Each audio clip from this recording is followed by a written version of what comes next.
Hello, it's Nikki, and yes, it's true. Around 20 years ago, I was offered a 20 grand for the day job and then lost it in about 10 minutes. I didn't do anything illegal or do anything wrong.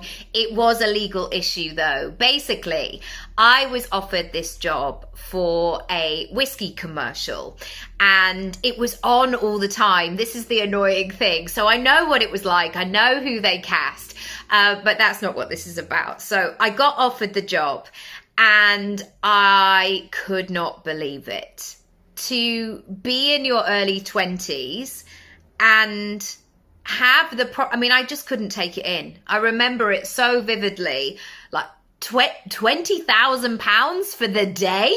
Are you joking? Like what?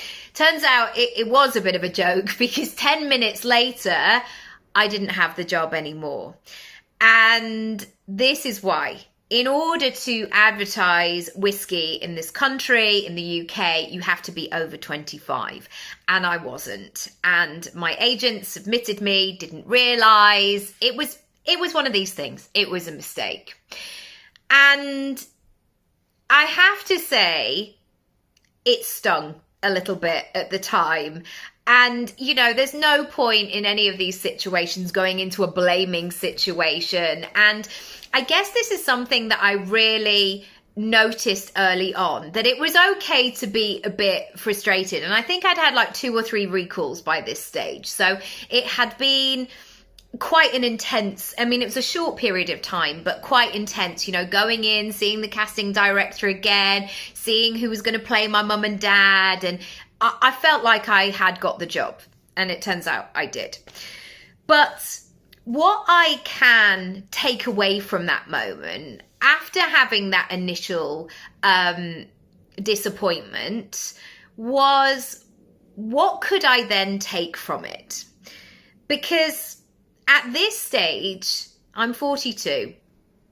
At this stage in adulthood, it can be easier to not take responsibility for where we are right now and make some moves. And I know everybody is not in the position to be able to make moves or make decisions, but certainly this stage of life, it can be very easy to get cozy, to become a bit familiar, to get stuck in a routine. And I know this myself because I've got small children at home, and a lot of the times, pretty much every night I'm here, I'm doing bedtime. I'm very much rooted to my home.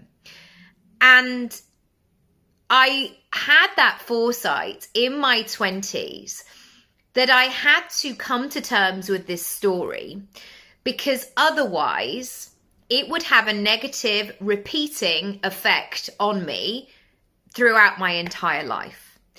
And that would become the thing that I spoke about. Oh, that job. And I sense the irony of me telling you this now, but hopefully it'll be useful.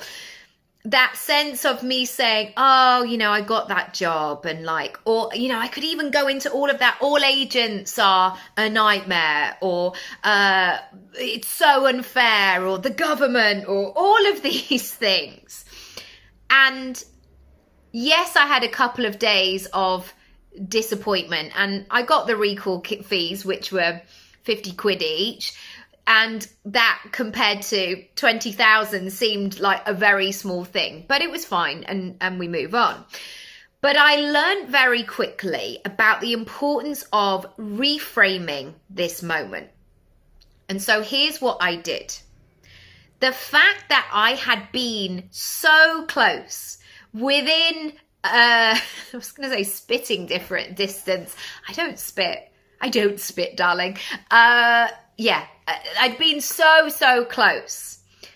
I decided to realize and bathe in the possibility of the fact that therefore it was possible. It was possible because I got the job, and had that not been, the age not been an issue, I would have gone and shot the job and had £20,000 in my bank account for one day's work. And so what I decided to do was to accept that as a possibility, to accept the fact that this job came from nowhere, seemingly. It was like one of the biggest jobs in terms of finances that I'd ever been to. And I also thought, I am in my early 20s with very little experience. And already, if I'm in this conversation of somebody being willing to, and this is without negotiation, it wasn't me just saying like, yeah, I think I'm worth, 20 grand for a day rate. That was not the case. That was what was on offer.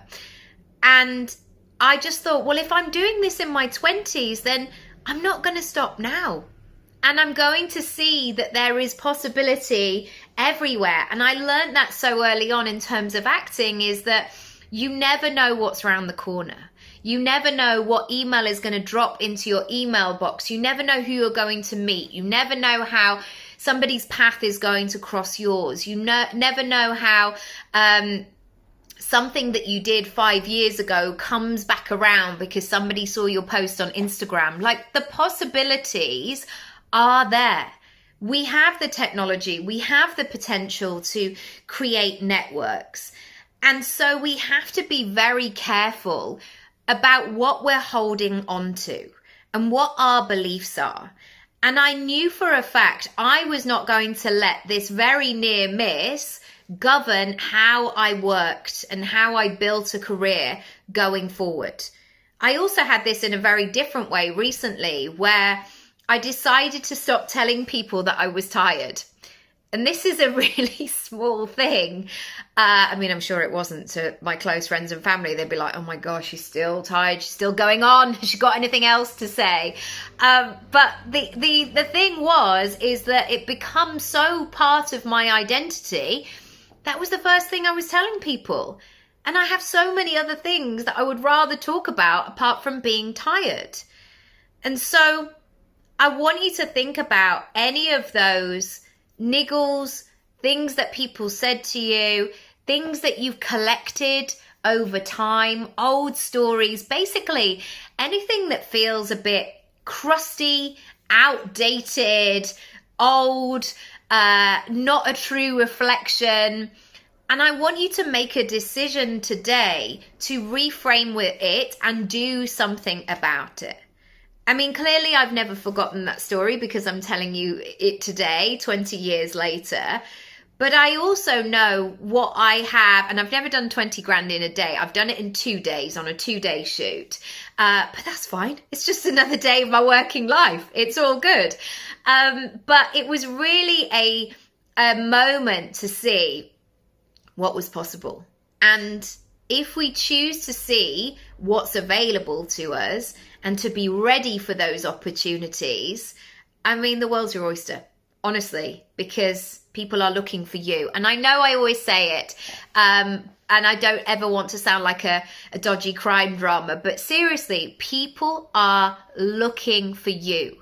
Your exact combination, who you are, what you're all about, they are looking for you. So make it easy for them.